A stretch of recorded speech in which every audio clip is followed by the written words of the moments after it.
So why a land specialist? Just got done touring some farms here in Iowa. Beautiful day as usual, right?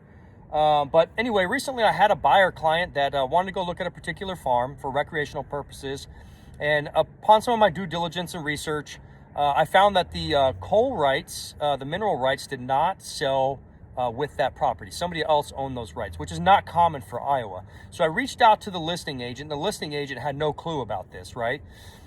So after some additional homework and research, the county was aware of this ownership.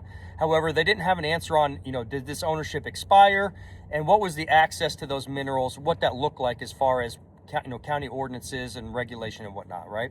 So without those definitive answers, my advisement to the client was, well, you could essentially close that property tomorrow. And then if we don't have a definitive answer, that mineral owner could execute their right to mine for those minerals and you have a coal mine on your property, completely ruining the purpose of why you bought that land, which then in turn, coming back to the start, tremendously affects land values from a buyer perspective.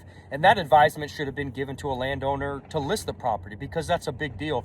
Nobody wants to buy a piece of land for hunting or to potentially build a home on, and next thing you know, there's a coal mine in their property. So next time you're talking to cousin Joey who sells houses, think about why you should talk to a land specialist, because these are the things that we look for when dealing with rural property.